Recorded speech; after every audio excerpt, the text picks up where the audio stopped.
Somewhere along the way, we forgot how to live. If you work less than 16 hours a day, society says, you're lazy. How will you be happy and live the good life if you don't work hard?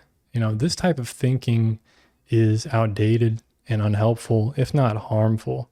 Working long hours, putting pressure on yourself to create more each day is a recipe for burnout. This kind of lifestyle lacks balance and harmony. And the problem is this goes against nature.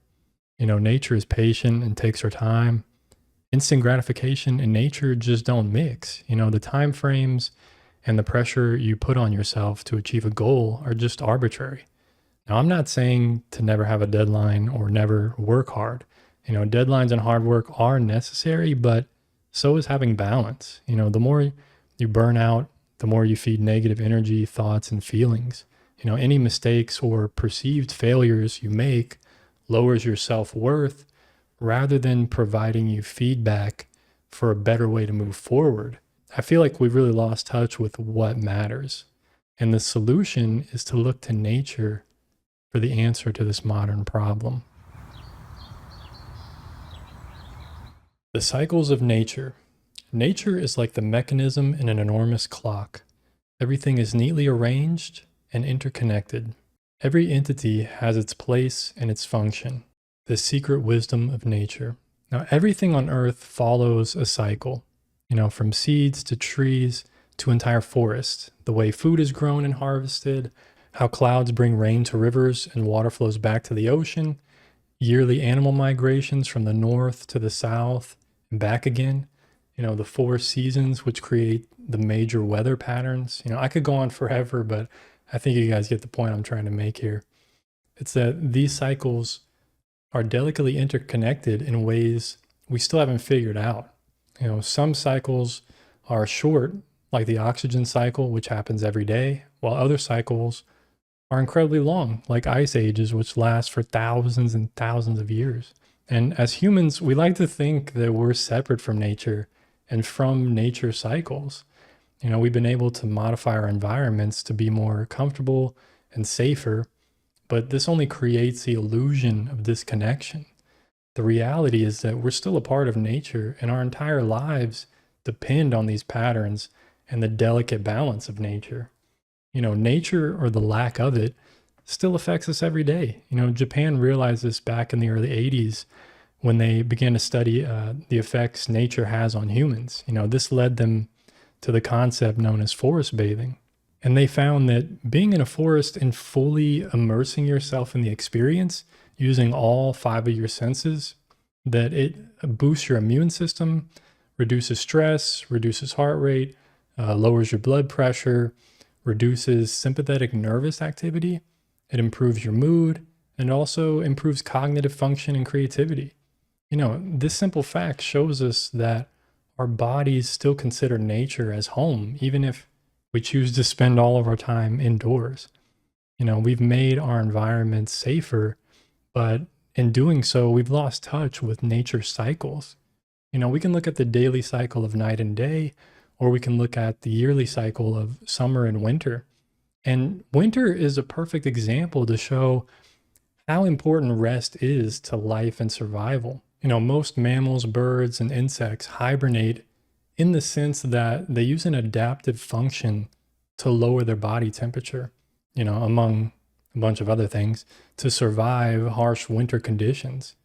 Squirrels, birds, bears, and a bunch of other animals spend weeks, if not months, preparing for this season of lesser activity and rest.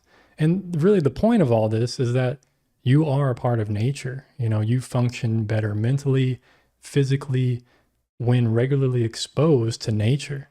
Cycles of output and rest are built into nature, and they're beneficial for your health and survival. So if nature and rest are critical for your health and well-being, then why wouldn't you incorporate these 2 elements into your daily, monthly, or even yearly creative cycles?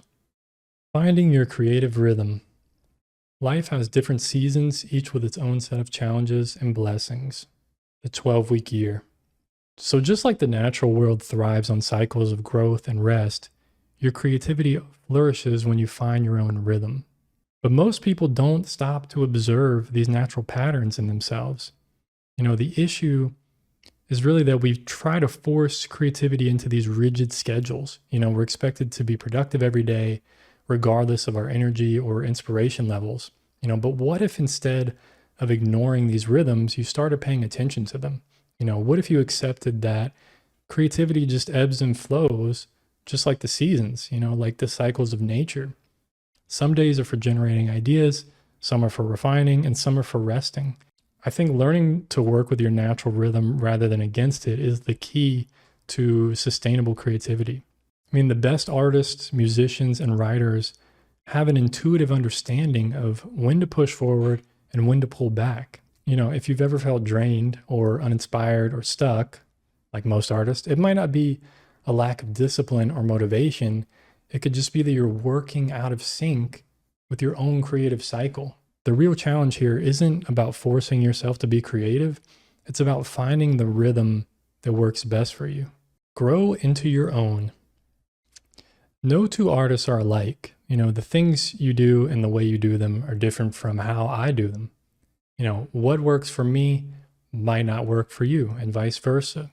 These differences are what make you a unique artist and a person. The imperfections in your work and the lens through which you perceive the world are valuable, and it can only come from you. I'm more creative and feel better when I work during the day, especially in the morning and when I sleep at night. This schedule seems to be optimal for me and for my health, but someone else may find themselves most awake and creative at night when everybody else is asleep. In the book, How to Winter, they mention a study that found that darkness and dim lighting increases creativity, makes you feel more free and less constrained, makes you more open to taking risks. It helps you imagine more creative answers and number of solutions to a particular problem. This explains why some people love to create at night instead of during the day. Some people can work many hours without ever feeling drained, while most other people would need to rest. There's nothing wrong with this, and it's better to embrace it and accept who you are. And when you accept this as a fact, you can begin to tune in to your own creative patterns and start to make sense of them. Observe your creative patterns. Think of creativity as a cycle. There's inspiration, growth, output, rest. Each phase matters and has its own importance. Creativity is most fruitful when you honor its natural rhythm. The best art, like the best fruit, comes when the time is right. So as humans, we all come equipped with the ability to recognize patterns. No matter where we look, we can find one, even if no real pattern actually exists. Looking up at the night sky, we find constellations. In clouds, we find all sorts of things, anything we can imagine. The stars and the clouds are completely random, but as humans, we create order from chaos and turn them into something more familiar to us. So in the same way, you can begin to observe yourself and find patterns in your creative cycle. Do you find that you work best in the mornings or late at night? Are there days of the week where you feel more creative and energized? Do you have times during the year where you don't feel like creating or doing anything at all? These are the type of questions you can start asking yourself to understand how you operate. You can imagine these patterns in daily, weekly, monthly, or even yearly terms. Think about what you do on a daily basis. What's an average week like for you? Do you have things you do each month? Do you notice a shift in your energy throughout the year? Each of these patterns or cycles can help you to create more effectively by understanding yourself and how you're programmed, so to speak. Embrace these cycles and use them to your advantage. So know when to create and when you need to rest. So think in terms of music, for an example. Each song has a structure made using different parts. There's an intro, verses, a bridge, a chorus, and an outro. All of these parts are necessary for a song to be what it is. Imagine each of these parts as a different cycle the song goes through from beginning to end. So instead of forcing yourself to be productive all year long, work with your own cycles. Create when you feel inspired and then rest when you need to. Don't fight against yourself. And this leads me to my next point. Become intuitive. What is intuition? So the dictionary says that intuition is an instinctual knowing. It's something that doesn't require any conscious thought. So it's sort of difficult to explain this concept because of the subtleties and nuances involved in it. The closest thing I can compare it to is like a gut feeling, but a gut feeling is more of a physical reaction to a certain situation, like a feeling of danger or survival. But intuition, on the other hand, is more of a subconscious knowing and reasoning based on experiences from your past and other factors. I see it as like a greater understanding of a particular thing or situation using nuances and sensitivities which you may not always be consciously aware of. So ways that intuition helps my art is that it guides the creation of my art, helps me to turn off negative thoughts, destroys doubt, gives me space to trust the decisions that I make. This is how my intuitive drawing course was created. The way that I learned to draw was a highly intuitive process over many years.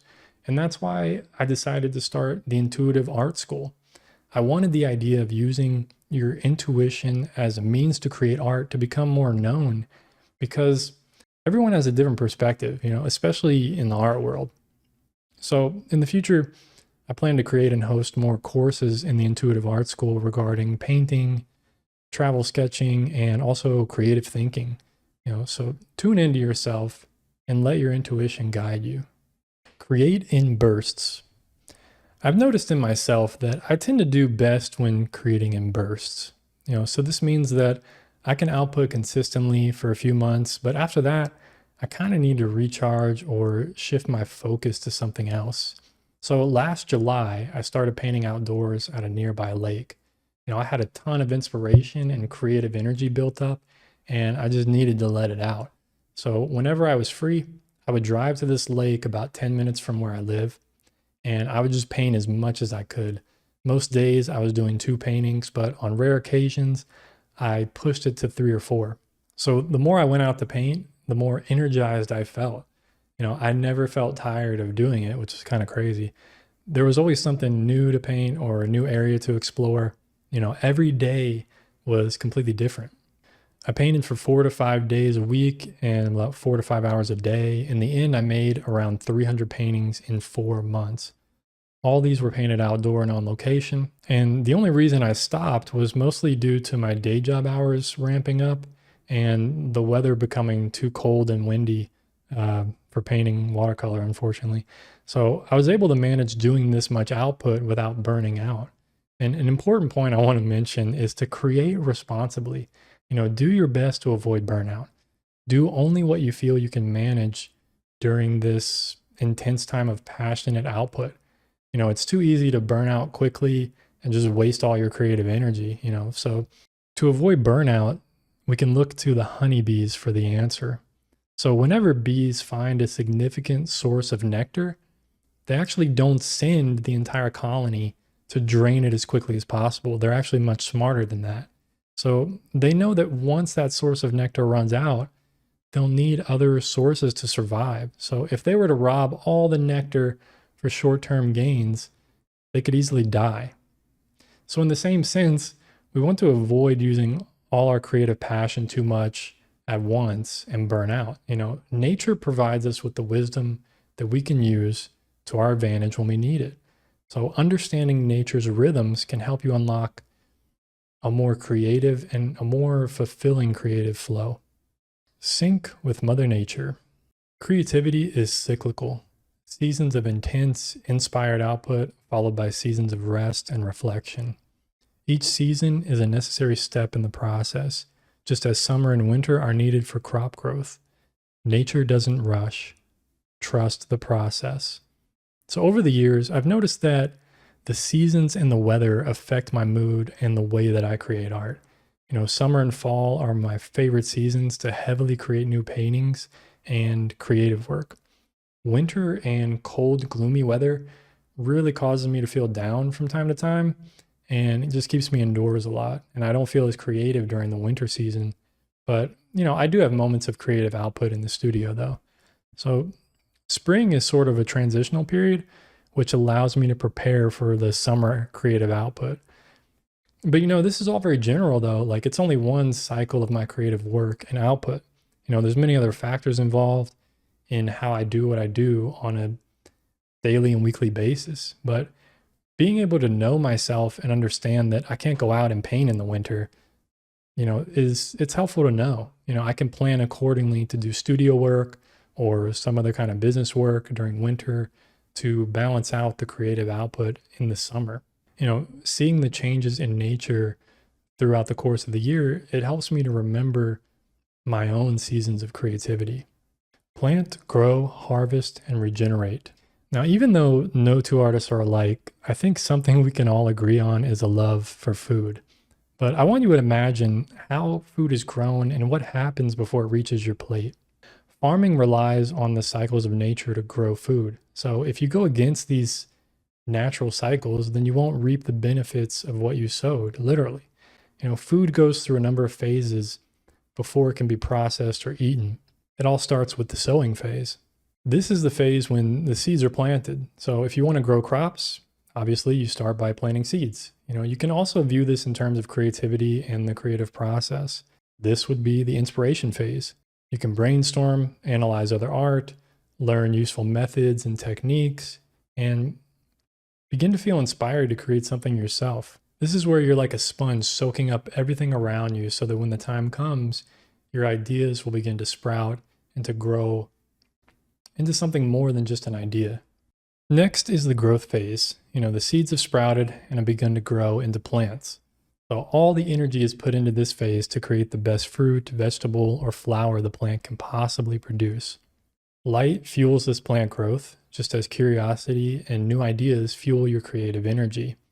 So as a creative person, this is where you use all of that inspiration you've built up to create something of your own.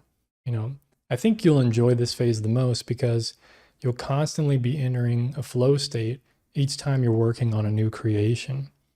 And this flow state is like a meditation that soothes your mind, body, and soul all at once. Create as much as you can without burning out. Don't be too hard on yourself and do your best to create freely without judgment. The best art is made when you go with the flow and just let it happen. Once the fruit or vegetables have ripened, it's time for the harvest phase. So we can begin to reap what we've sown. Now you can look back at all the work you've created and see how it turned out. Analyze your work. Understand what works and what doesn't. Share your work and give feedback from other artists. Each individual piece is important on its own, but it's also useful to see your pieces together as a whole. Now think of any artist you follow. I have no doubt that you probably like their work as a whole, not just one piece by itself, right? So think of your art in the same way. The magic happens when you harvest all your pieces and see them together. Your own artistic voice and fingerprints begin to show themselves.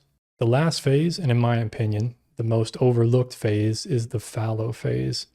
It's time to give the soil a rest and time to regenerate.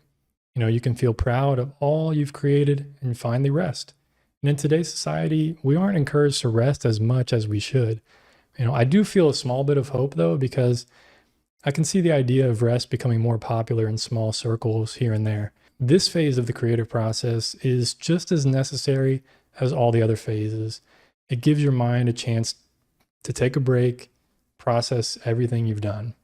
The mind truly never stops working and it'll continue to solve problems in the background, but consciously we won't be actively creating anything.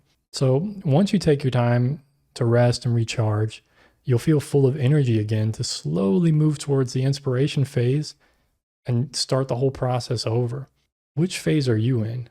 Use these different phases to help you move through your creative projects. They can be helpful to determine where you're at in the process and what you should do next. How to apply nature's rhythm to your creativity so you can observe your energy and creative levels daily, weekly, monthly, and yearly. Schedule deep work when you feel most creative. Allow yourself time for intentional rest. Spend time in nature to reset your mind. Go with the flow of your creative cycles. Don't fight against yourself. You know, the only constant in life is change. So do your best to embrace whatever comes. Anyway, hope you enjoyed this video and the lessons within it. And be sure to check out the links down below in the description, my intuitive drawing course. And I'll see you on the next one.